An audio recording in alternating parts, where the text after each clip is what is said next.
Sinong naniniwala na tunay na mabuti ang Panginoon? Amen. Amen. Naniniwala yung iba. Kasi baka siguro pag English yung ginamit natin, mas malakas na yung sagot. God is good? All the time. Sinasabi ko na, and all the time. God is good. Hindi ko na nga tatagalogin kasi humihina eh. No? Para mas masigla ata kapag ang mga salitang gagamitin English. Pero anyway, again, mamaya pong alas 4 en punto, no po, sharp, 4 p.m. ay meron po tayong all-in. Bakit all-in? Ano? So, hindi lang siya discipleship, ano na rin, Bible study na rin, at the same time, fellowship. Okay ba yung mga kabataan? Parang nalulukot yung mga kabataan, ha? Okay ba yan? Sino nga atin mamaya? Atin mamaya? Ayan. Ano dadalhin natin? Bring your Bible, pen, at yung inyong sarili. Okay po yan? No? So, mamaya po, no? Tayo po ay magkita-kita at patuloy na lumago sa Panginoon. So, ngayon po sa umagang ito, ang gusto ko pong ibahagi ay minsan pa, hindi ko po mabasa dito, ano? Ayan, dito na lang. Talagang malabong paningin ni Pastor. Ayan. Sa Roma 11, sabi po dito ay nakikita natin ang kabutihan at kabagsikan ng Diyos. May contrast ba dun sa dalawa? Kabutihan at kabagsikan? Baka alala lang ng iba, sila di mabuti lang. Ni walang halong kabagsikan si Lord. No, makikita natin. Naging mabagsik siya sa mga salpot. Hindi sumasampalataya sa Kanya. Subalit, sabi rito, ni Apostol Pablo, mabuti siya sa inyo kung, sabi niya rito, kung mananatili kayo sa Kanyang kabutihan. Kung hindi kayo may puputulin din. Ngayon po sa umagang ito, gusto ko pong i-share or ibahagi ay pinamagatan ko pong Tagalog na Tagalog. Ano po? Ang kabaitan at ang kabanalan ng Diyos. Si Lord ba ay may kabaitan? Amen. Si Lord ba ay may kabanalan? Amen. Amen. Tayo po ay nabubuhay, mga kapatid, sa mundo na madalas na pinag-uusapan ang kabutihan ng isang tao. Tama po ba? Di ba kung minsan parang ganito, ay alam mo si kapatid na ganito, alam mo, bait-bait. No? So normal sa atin na pag-usapan ang isang karakter, ang isang tao dahil sa kanyang kabutihan. At kung minsan din, syempre sa mga bagay na hindi nagagawa na mabuti. So ulitin ko po, tayo po ay nabubuhay sa isang mundo na madalas na pinag-uusapan ng kabutihan. Mula sa iba't ibang akto o aspeto ng kabaitan hanggang sa mga tawag para sa pagkahabag at madalas na tinatanggap ng lipunan ng ideya ng kabutihan at biyaya. Hindi ba't mas masarap naman talaga pakinggan yung kwento ng kabutihan ng isang tao kaysa sa mga bagay na hindi ginagawa? Mga bagay na hindi ka nais-nais na ginagawa. Hindi ba, halimbawa, kapag inismisan ka ng isang tao, di ba? Ay, alam mo, bakit ako galing ni ganito? Anong normal na nagiging reaction ninyo? Natutuwa ba kayo? Ewan ko lang kung matutuwa pa kayo. Depende, no? Pero ako pagka nakakarinig ako ng ganoon, sa opisina po namin, Yung kailan wala na siya. Nag-resign na. Madalas siya nag-gaano ng puna. Naging kamalian ng iba. At may mga bagay na wala naman akong kinalaman o yung ibang tao, kwento siya ng kwento. Nakasaan sinabihan ko siya na mas mabuti pang hindi mo ikwento sa akin yung mga bagay na yan kaysa sa malaman ko kasi hindi nakakapagbigay ng hindi yan nakakapag-benefit sa akin. No? So, a tendency, di ba kapag kinukwentuhan tayo ng mga issues ng ibang tao, eh parang, di ba? Depende kung anong layunin niya. Baka naghahanap lang siya ng simpatya. No? Pero anyway, dapat maging matalino tayo sa mga bagay na pakikinggan natin. Tama po? Hindi lahat ng mga issues ay kailangang pakinggan. Pero may mga bagay na kailangang pakinggan at harapin. Tama po? No? Kasi para sa yung ating taina kung hindi tayo makikinig. Diretso tayo.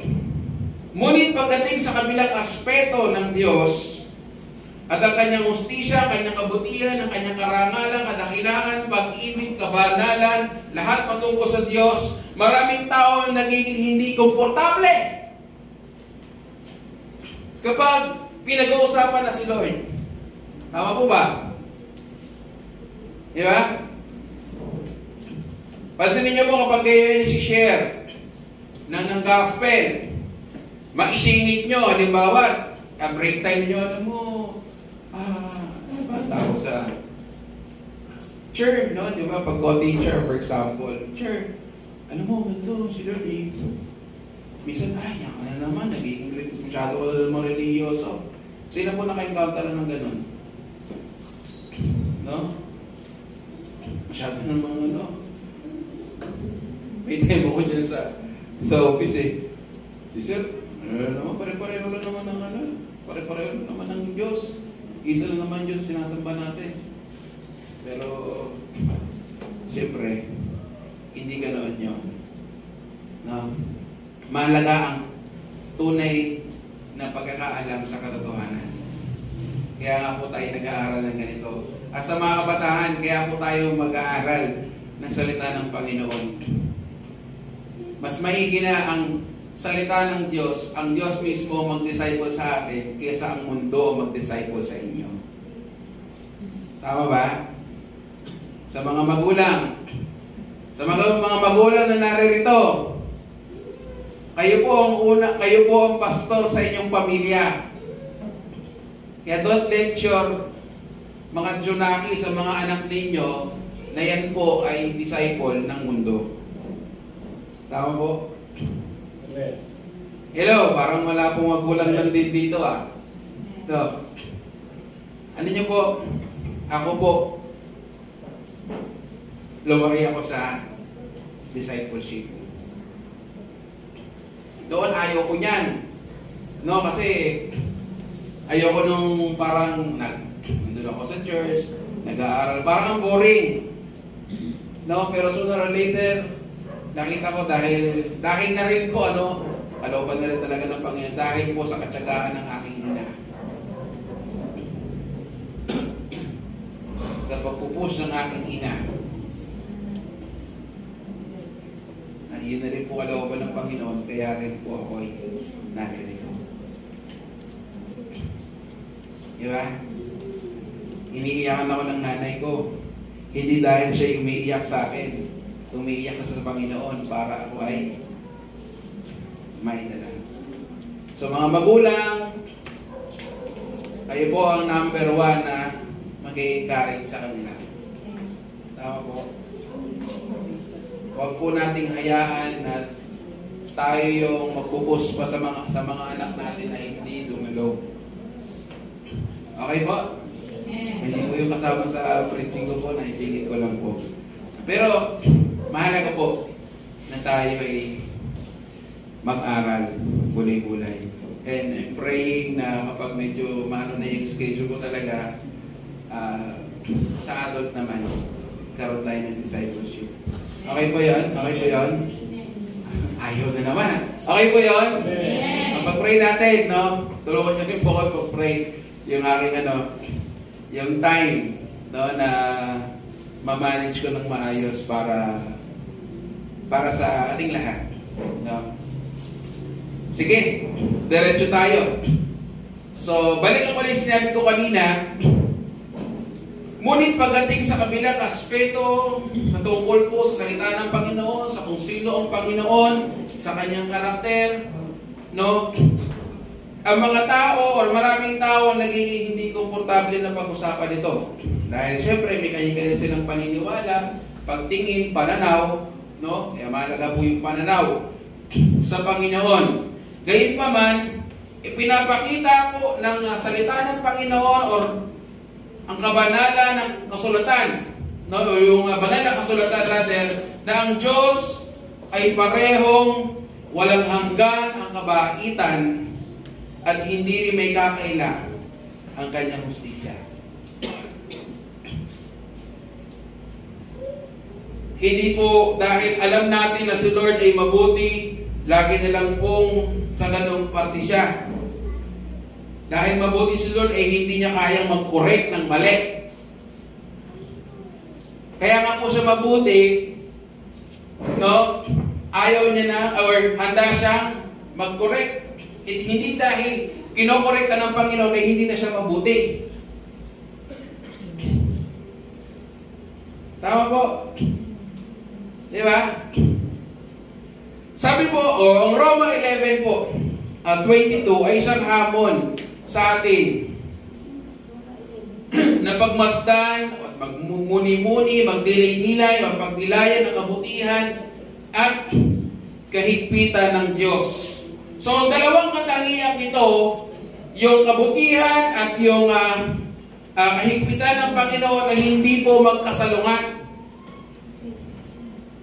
Ulitin ko po, yung kabaitan at kahigpitan ng Diyos ay hindi po yan magkasalungat, mga kapatid.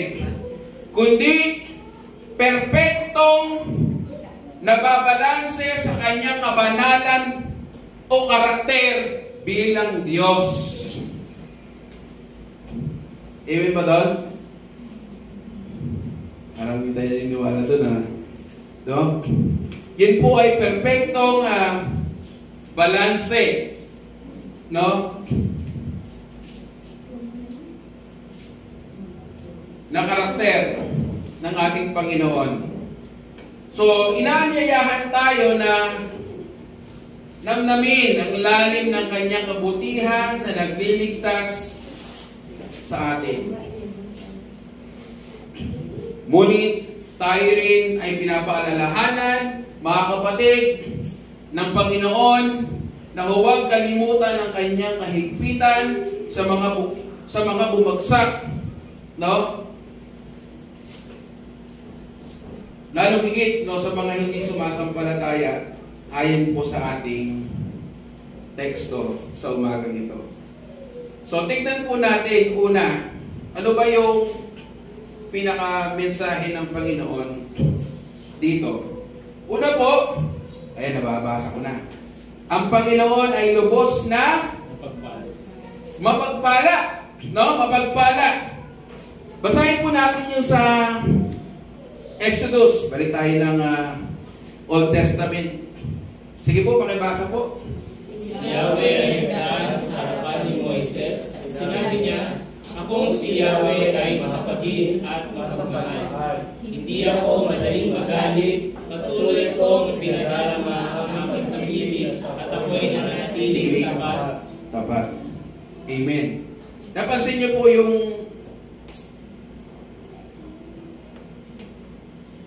pagpapakilala ng Panginoon sa kung sino siya kay... Sino po yung kausap niya dyan? Moses. No? Sabi niya, di ba? Ako si Yahweh ay, una po ay mahabagin. Ang Diyos ay madaling naaantig, naaawa sa mga nagdurusa. Tama po ba yun? Ngunit, datapwat, hindi dapat laging maging excuses natin dahil si Lord ay mahabagin, gagawa ka ng mali. Kasi nire-reason out madalas natin, no, whether to stand o hindi, dahil naman si Lord ay mahabagin, maawain, no, mapagmahal, okay lang. Isang hingi ko lang ng kapatawaran sa Kanya, patatawarin na ako. Tandaan po natin, kung hindi makita ni Lord yung sincerity natin, yung sinceridad natin sa paghingi ng kapatawaran at hindi ka handang talikuran yung ginawa mong mali, makakaasa pa ba tayo na patatawarin ka sa, for example, isang specific na bagay na ginawa mong mali?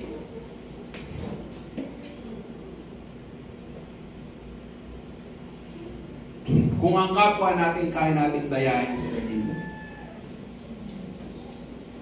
tayo po ay hubad sa mata ng Diyos at wala tayong may ilihim ni matatago. Amen ba doon? Amen. Sabi pa dyan, ay sige, balik mo na doon. Mapag, ay mahabagin at mapagmahal, no? Sa isang translation kasi na kinuha ko, meron dyan, mapagbiyaya. Ang Diyos ay handang tumulong. Ito po, no, hindi sa mga nangangailangan. Si Lord po ay handa naman talagang tumulong sa sinaman nangangailangan. Ganun siya kabuti. Pero tandaan natin, ang Diyos, nakikita niya yung laman ng ating puso at isip. Alam niyo yung intensyon ng iyong paglapit sa Kanya.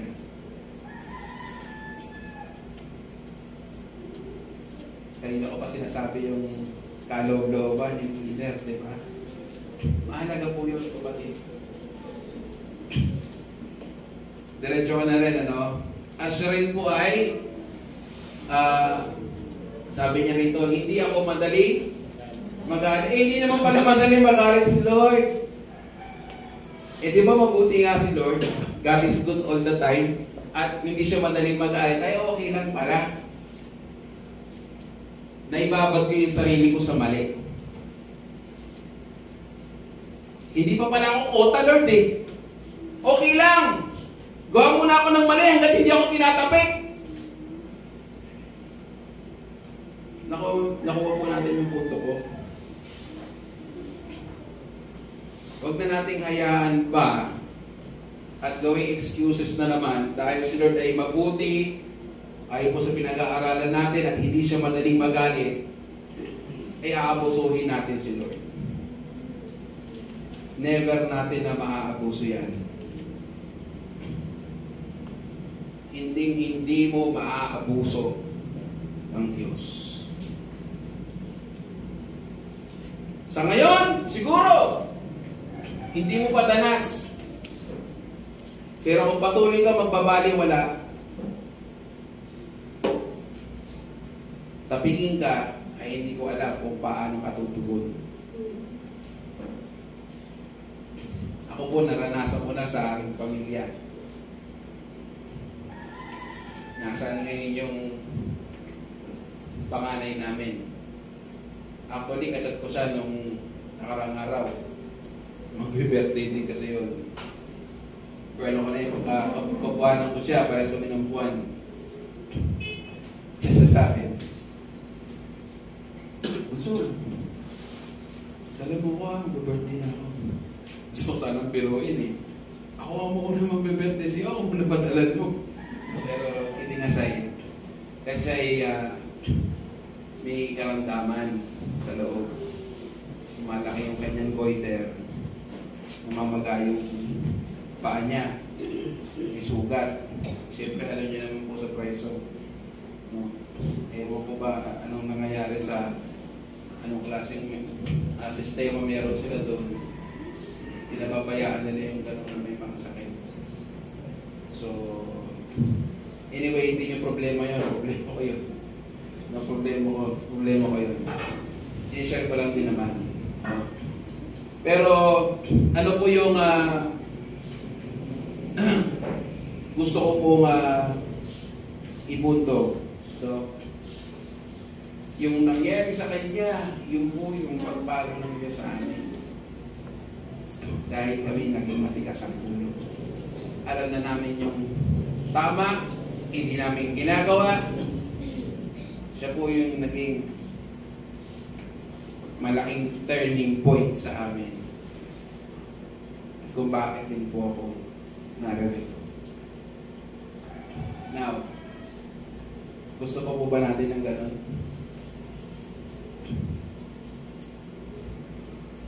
Yes, mabuti si Lord pero inaabuso natin. Hello. I hope and pray na hindi natin abusuhin si Lord. Dahil hindi natin siya maaabuso. Alam niya kung anong ginagawa niya.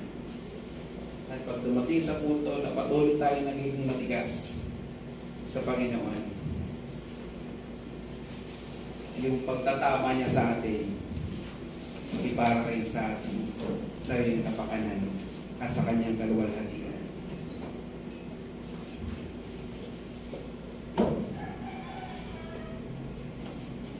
Sumunod. Ito pa. Ayan. Ipinadarama ang pag-ibig, no? O sagana ang pag-ibig at katotohanan. So patuloy na pinagpapala, ito po, no? Alam niyo po, no? Dahil sa sobrang buti ng Panginoon, kahit yung mga taong nadadamay, no? Sa biyaya ng Diyos, yung mga taong hindi quote-and-quote sumasampalataya sa Kanya. Baka mamaya ma-misinterpret natin, pastor, ganun pala. Ibig sabihin pala, kahit hindi sumasampalataya, okay lang pala. Maladamay naman pala kami ng blessing ng Panginoon eh.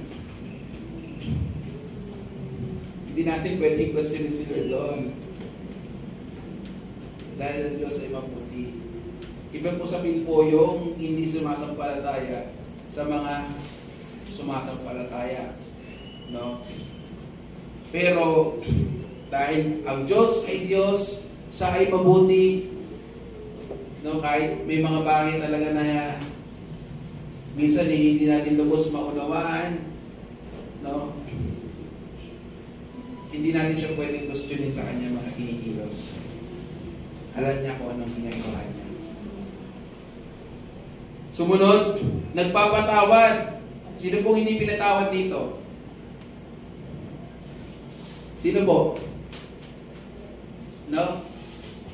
Sino pong hindi pinatawad dito? Ng Diyos. Lahat tayo. Pero meron ka pang hindi pinapatawad. Meron pa ba? Ay, yung amin, siyempre, yung amin, pastor, yung tataas sa mamay. So, akin na lang yun. No? Ang Diyos ay handa magpatawad at alisin, burahin, no, ang ating mga kasalanan. So, makikita po natin sa versikulo na binasa po natin dito sa Exodus na ang kanyang kabaitan maging sa kanyang pakikitungo sa bayan ng Israel o sa mga Israelita sa ilalim ng lumang tipan, no po, to be specific, sa kabila ng kanilang pagsuway, no, pag-disobey sa Panginoon, ano pong ginagawa ng Lord? Muli niyang pinapatawad sila. At ganyan din naman tayo, di ba?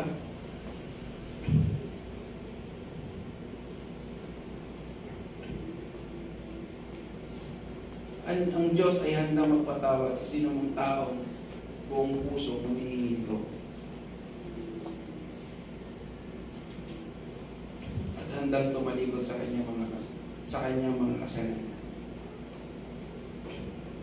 Kaya yung simpleng pananalangin na hihingi ka ng sorry kay Lord. Hindi lang yun yung basta na hihingi ka ng sorry.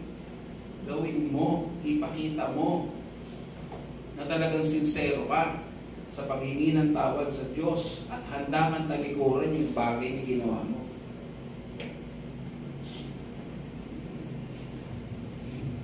Ang daling yung maghingi ng sorry, di ba, kay Lord? Kasi ang understanding natin, kasi nga siya ay mabuti. Siya ay gracious. Pero ulitin ko po yung sinasabi ko kanina pa, hindi natin madadaya sila sa kung ano yung totoo sa amin. Ito rin ang makikita natin sa paraan ng pakikitungo ng Diyos sa mundo, sa lahat. Sa kabila ng kasalanan at kasamaan ng mundo, patuloy na nagpapakita ng kabutihan, pagmamahal at biyaya ang Diyos. Ano po bang sinabi sa Ephesians 2:8? Ano ba sinabi doon? Isa sa pagpapatunay ng kabutihan at biyaya ng Diyos. Ano bang sinabi doon? Sige nga po. Pakibasa nga po yun. Wala po dito, no? Sige nga po, pakibasa. For by grace you have been saved through faith, and this is not your own doing, it is the gift of God. Amen. Amen. Amen. Hindi natin, no, sabi dyan sa 9, no? Hindi natin yan, hindi yan dahil sa mabubuti natin gawa upang wala tayo o upang ipagmalaki natin o ipagmayabang natin sa Panginoon. Yan po ay haba, pagmamahal, biyaya ng Diyos. Ganyan po kabuti ang Panginoon. Subalit, ito ay ilan lamang po sa mga aspeto, yung mga nabanggit ko kanina. Ilan lamang po sa mga aspeto ng karakter ng Diyos. Pero dapat nating isaalang-alang ang iba pang aspeto upang magkaroon tayo ng tamang pagkilala sa Diyos. Tamang pagkilala sa Diyos.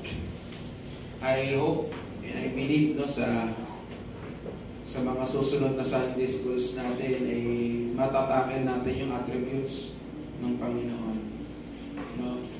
Na makikita natin doon na sunod ay hindi lang siya good. Di ba? Hindi lang lahat ay baka iniisip natin sunod ay hindi nagseselos. No? He is a jealous God.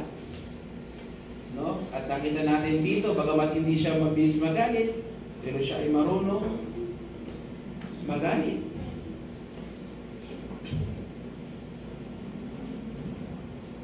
So dapat dun pa lang alam na natin kung ano yung dapat natin gawin. Pag alam mo ng mali, huwag mo nang patagalin. Nang hindi tumubo ng tumubo, lumalim ng lumalim yan. At malaki yung maging epekto sa iyo at sa iyong pamilya. No? Parang ganito na lang din eh, diba? Sa simpleng hindi pagsunod at pagkuha ng bagay na dapat para sa Diyos, yung ginawa yung mga nasamsam nila sa Jericho, sino ba yun kuya? Nakaw? Kasi Akan, di ba? Di ba kaya nga yung pag-attempt nila dun sa high, hindi naging successful dahil sa isang kasalanang ginawa ng isang tao. Ano nangyari? Hindi lang yung kanyang pamilya, yung Israel, nadamay sa madaling salita dahil sa isang kasalanang ginawa. Hindi pwede mangyari yun sa'yo? Sa iyong pamilya? Ang Diyos ay hindi nagbabago. Kung kayang gawin nyo ng Diyos noon, hindi natin siya pwedeng diktahan na hindi niya kayang gawin sa pamilya natin. Kapag ang mali, putulin. Hindi dapat tinotolerate ang mali. Alam mong mali eh. Hello?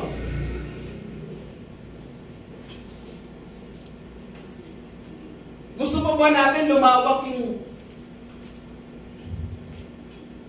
pwedeng maging pagtatama ng Diyos sa atin? So kung alam na natin mali ang isang bagay, putulin mo na nang hindi pa mga paminsala ng iba. Amen? Amen. Tulungan nawa tayo ng Panginoon. Tulungan nawa tayo ng Panginoon. Kung nag-i-struggle ka, kapatid, hindi yan mahirap para sa Panginoon. Si Lord ang makakatulong sa iyo. Kaya sa circle ng family natin, kung alam natin na mayroong maling ginagawa, kapatid, huwag kang matakot sa kung anong galit ng iyong kamag-anak o ng iyong kasama sa bahay. Mas matakot ka sa galit ng Diyos. Amen? Amen. No, hindi po ako nananakot. Nasasabi lang tayo kung ano po yung katotohanan. Ulitin ko po, naranasan ko na at ang aking pamilya. That's why sinishare natin. Pag mali, putulin na. No? Kasi mangyayari niyan, cycle lang yan eh. Di ba? Cycle. Ganito.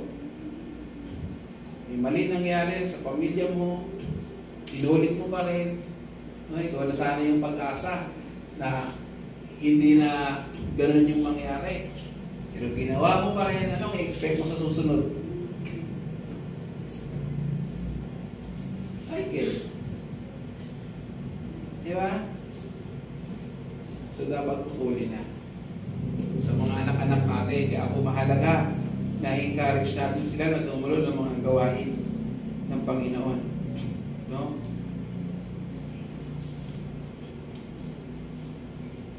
Para aware sila na habang sila lumalaki, habang sila hinahamon ng mundo, meron silang panlaban.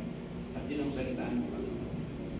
Ito yung tinuro ni Teacher Rob, ito yung tinuro ni Teacher Weng, ito yung narinig ko kala pastor, ito yung nabasa ko. Diba? So, again, no? Segue ko ulit, mamaya po alas 4, kabataan. No? Amen? Amen. Ikalawa po.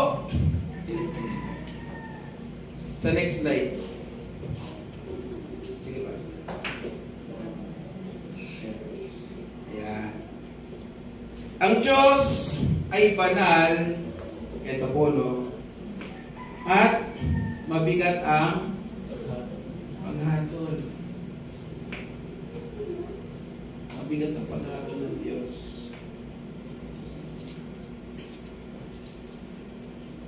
Pansinin po natin doon po sa Exodus 34 verse 7.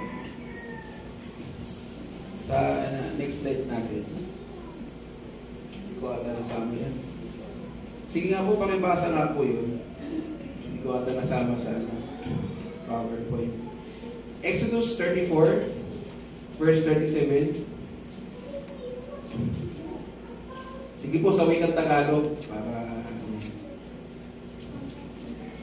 Exodus 34 verse 7. Verse 7. 34 verse 7. Sensya na kayo, hindi ko nasama pa sa PowerPoint. Tinutupad ko ang aking pangako maging sa libo-libo at patuloy kong ipinapatawad ang kanilang kasamaan, pagsuway at pagkakasala.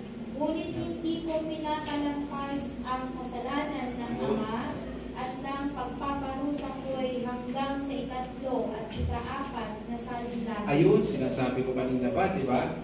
Cycle. Di ba? Pag hindi mo puputulin yan, yung bagay na, ayaw mag-specific in general na lang. yung bagay na kasalanan na nagawa,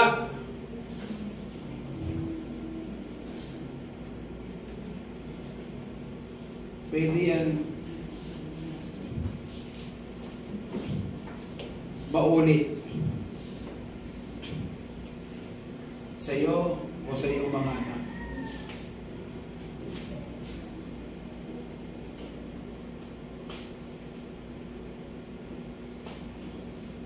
O, magsasite na ako ng example para mas maunawaan natin.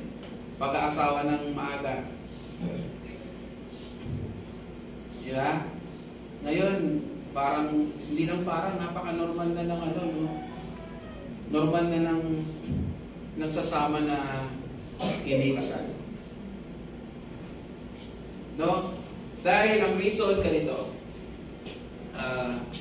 kapag nagkaroon ng misunderstanding yung couple o yung mag-partner na nagsasama, pero may anak sila, dahil walang papel, okay lang, hanap ng iba. Ama? Kasi wala nang, tamang term. Kumbaga walang Binding. Ang binding. Oo, walang ganon eh. Hindi ko masyadong ma-explain sa Tagalog, pero walang ganon. Walang kasulatan, wala kayo agreement o whatever. Di ba? Okay na lang. Hindi ganon. Tandaan natin mayroong paghatol si Lord sa mga o sa kasalanan.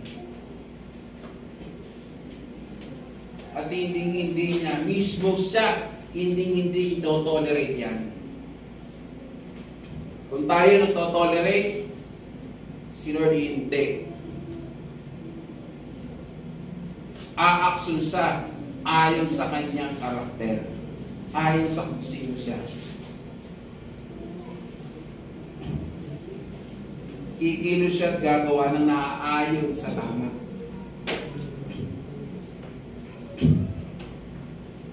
Kaya hoping and praying na yung mga ganong klase ng cycle, no, yung parang common na nangyayari na mali, maputol. Putulin na. No? Sapagkat hindi yan magbibigay o makapagtutulong sa atin ng magandang benepisyo bilang sa mananampalataya. So, ang mga salitang ito ay tumutukoy sa ito yung binasa po natin specifically sa mga mantika sa ulo at ayaw magsisi. Na patuloy na inaabuso ang kabutihan ng Panginoon. Tulad ng mga Israelita. No, hindi na mabilang yung kanilang pagtalikod, no, paghihingi ng kapatawaran, yung pagpapakita ng awa ng Diyos sa kanila, no, yung kabutihan ng Panginoon, yung cycle, no, paulit-ulit lang.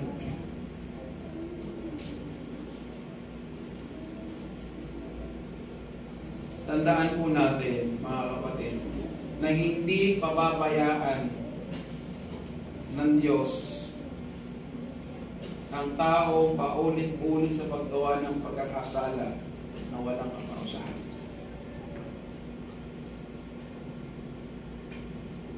Uulitin ko po, hindi pababayaan ng Diyos ang mga taong patuloy sa pagkakasala at maliligas ang ulo na hindi maparusahan.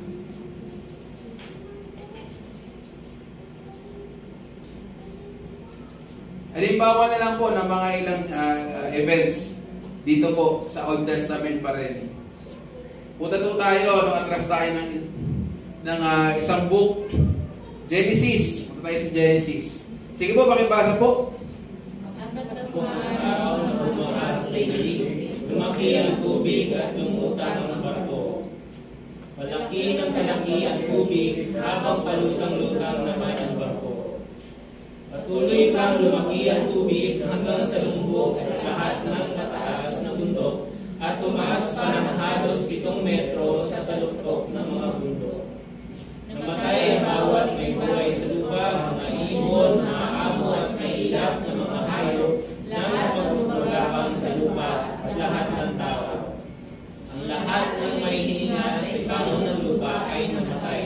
ang mga tao at mga hayop sa daigdig ay nilipol ng Diyos, maliban kay Noe at sa kanyang mga kasama sa barko. Nan ni Yahweh ang apoy at asupre ang Sodoma at Gomorra. Pinupok ni Yahweh ang mga lungsod na iyon.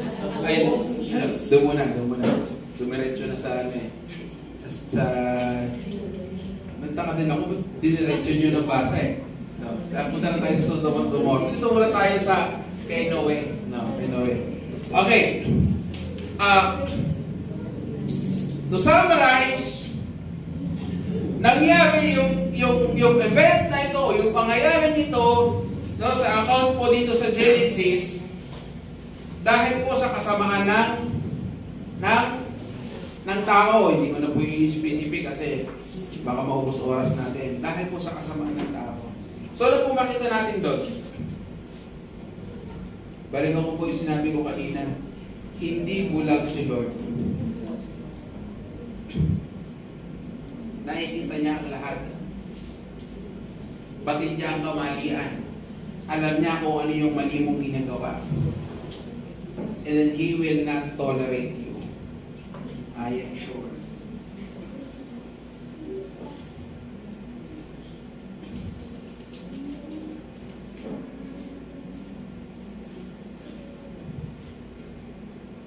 Yes, mabuti si Lord, pero mabigat ang paghahapon niya.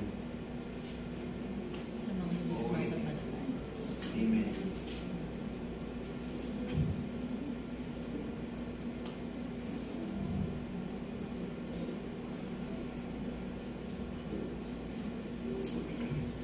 Kaya po mga kapatid, again,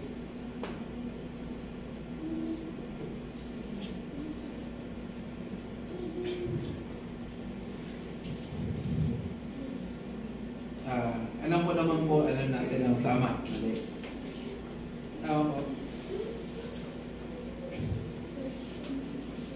Once na na-capture ka or na-corner ka na isang bagay na alam mo, mali, nahirapan ka na kumawala doon. Ask the Lord. Hingi tayo ng tulong sa pamilya. Napalayain tayo sa bagay na ginagawa natin na alam natin. Hindi ko na po mas-specific in general mo na lang. You know your own context. Alam mo kung ano yung issue mo sa sarili mong buhay. At ikaw lang ang sila na nakakaalam. Kaya hindi mo na kailangan specific pa. Kung nahihirapan ka kapatid, siguro, ang tuloy mo kay ka. Nag-i-struggle ka, si Lord, ayaw kaya. Sa lahat ng aspeto ng iyong buhay, si Lord ang iyong kaya. Sa Genesis, nabasa na natin kanina. Sige po, pakibasa po natin. Chapter 19, 24-25. Sa kapalamang pinaulanan ni Yahweh ng apoy at asupre ang Sodoma at Gomorra. Pinupok ni Yahweh ang lungsod na iyon at ang buong libis. Lahat ng mamamayan doon, pati ang mga pananim. Amen. No? So dito po, the very issue here is sexual immorality. Di ba? Sexual immorality. Ngayon, ano ba yung video? Yung yung Soji bill, no? O whatever, o naman yung ano nila. So, isa sa pagkakalaw ko sa bill na yun, pag yun ay naipasa, ikaw, halimbawa ikaw parent ka, kulang ka, wala kang karapatan na pakialaman yung anak mo kapag mag-desisyon siya maging bakla o tomboy. Pwede ka pang kasuhan. No? Tinatanggalan ka ng karapatan bilang magulang na i-correct yung anak mo sa kung anong dapat, kung ano yung kanyang ano man tawag dito? Gender. Yun, gender. Iba? Way back doon, grabe yung sexual immorality. Na kung saan, nag-come up si Lord na anong gawin? No? Paulanan ng apoy at asupre ang Sodom and Gomorrah. So again, babalik ulit tayo doon sa kanina ko pa sinasabi. Yes, si Lord ay mabuti. Pero again, He will never tolerate yung mali. Yung mali. Sumunod po dyan. Ito po yung halos katatapos lang, no, sa Bible reading. Bilang, Numbers. Sige po, pakibasa. Dahil sa hindi nila pagsunod sa Kanya ng buong puso, isa man sa mga nanggaling sa Egypto na may kulang na 20 taon pataas, ay hindi makakapasok sa lupain na Kanyang ikinangako kina Abraham, Isaac at Jacob. Wala mang narating doon liban kay Caleb na anak ni Jephunneh na mula sa angkani si Eliseo at kay Josue na anak ni Nun, sapagkat sila lamang ang buong pusong sumunod kay Yahweh. Nagalit nga sa kanila si Yahweh, kaya sila'y ginawa niyang mga nagalag sa ilang sa loob ng 40 taon, hanggang mamatay na lahat ang mga gumawa ng masama sa kanyang paligid. Amen. Again, to summarize this, no, nangyari po ito dahil sa hindi pagsunod ng mga Israelita. So, dito po sa mga binasa po natin na mga event, no, dito po especially sa Old Testament, ang Diyos o ang Lord po ay hindi papayag na hindi maparusahan ang ang makasalanan dahil siya ay makaturungan at banal na Diyos.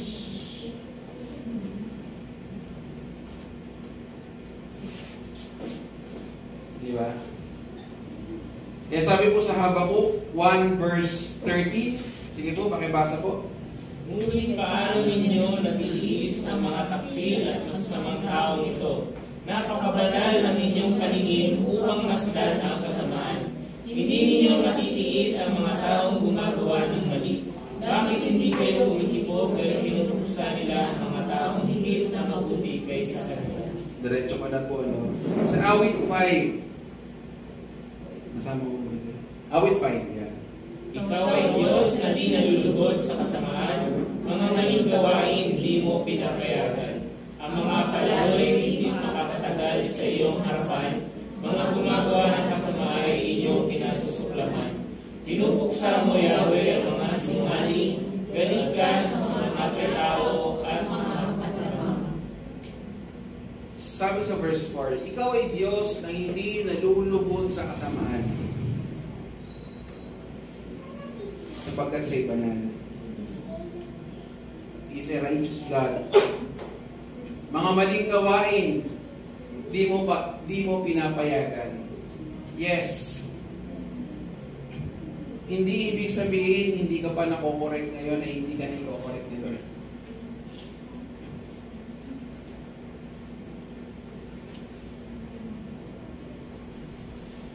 Hoping and praying na hindi na tayo kailangan pa dumating doon sa punto ng madalas sinasabi ng karamihan na pagtapik ng Diyos sa atin para lang tayo ay makarealize sa mga bagay na dapat nating itama. Ulitin ko po, kung within sa family natin, meron tayong alam na merong maling ginagawa, it's about time for you guys. Correct, rebuke yung mga ganong klaseng gawain. Huwag nang alagaan pa. Kung ano yung ibig ko sabihin sa alagaan pa? Yeah? Huwag nyo nang alagaan yan dahil yan ay bubunga ng hindi makabubuti sa inyo. Okay po? No? Now, ano po yung aplikasyon nito sa atin? Una, ito na rin po ako magtatapos. No? Ano po? Pagmunihan ng kabanalan at justisya Siya ng Diyos. So bilang mga mananampalataya, dapat nating kilalanin. Ayan, sige po. Sige, makibasa na lang din po. Ayan. Bilang mga mananampalataya, dapat natin kilalanin ang kasama sa karakter ng Diyos ang parehong kabutihan at kaigpitan. Dapat natin sambahin ang kanyang kabanalan at hindi abusuin ang kanyang kabaitan. Amen. Hindi ba't kanina ko pa sinasabi na hindi dapat inaabuso si Lord? Dahil hindi po natin maaabuso ang Panginoon. Next! Sige po, pakibasa po. Magpakumbaba Balik muna natin. Magpakumbaba at magpasalamat sa biyaya. sa biyaya. Sige po, pakibasa po. Tayo ay naligtas dahil sa pagpilian ng Diyos at hindi dahil sa aking mga gawa. Ang ating mga puso ay dapat mapuno ng pasasalamat at pagpapakumbaba. Handang makita ang kabaitan at ibahagi ang Ebanghelyo sa iba. Iba. So, yung mga bagay na natutunan natin dito, no, sa church, outside man, sa mga fellowship, sa mga online na mga gawain, no, hindi yan po para lang isisig lang natin sa sarili lang natin. Yan po, no, ay para din po maibahagi natin sa iba. So, basically, kung ano yung natutunan mo patungkol sa Panginoon, ay i-share natin, ibahagi natin. Dahil yun po yung mandato natin, na naibahagi natin ang mabuting balita. Ikatlo po, dito na po ako magtatapos. ibahagi ang Ebanghelyo ng may pagnanais.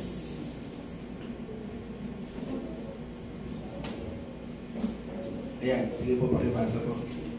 Ang Roma 11:22 ay naglalantad ng katotohanan ng paghahatag ng Diyos sa mga hindi naniniwala.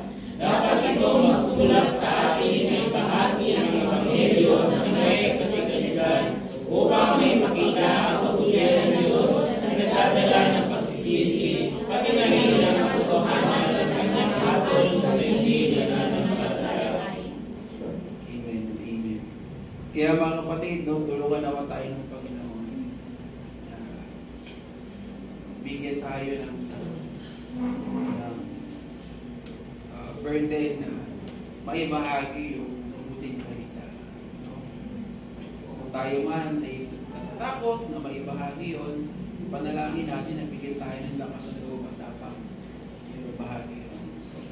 Bigyan tayo ng inspirasyon ng Panginoon, ng puso, kagalakan na maibahagi sa kung sino si Kristo, sa kung paano natin sila kilala, sa kung sino siya sa ating buhay. Buhay na nakaugnay sa Panginoon. Sa lahat, yung buhay na walang hanggan na ibinigay ng Panginoon sa sinumang sumumpalataya sa Kanyang bugtong na anak, ang ating Panginoong Jesucristo. So tayo po ay manalangin. Once again, Lord, salamat po sa pagpapaalala mo po sa amin na ikaw po ay mabuti, ikaw ay banal, at gayon din naman ay Diyos na hindi nagtotolerate sa mali, Panginoon. Na ikaw ay handang mag-correct or itama, Panginoon, yung mga bagay na mali sa iyo, Panginoon, at hindi naaayon sa iyo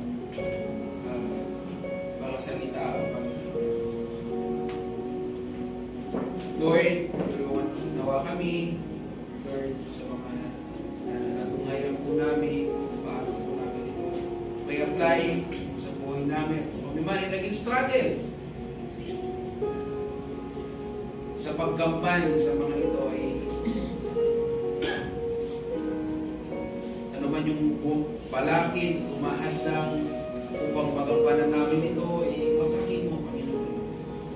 At maintindihan, gamitin mo po yung buhay po namin bilang daluyan, pagpapala, pagbabago, Panginoon. Na makita yung Kristo na aming Panginoon at tagapagligtas sa buhay ng bawat isa sa amin. Ikaw po makita at maranasan sa aming Panginoon. Salamat.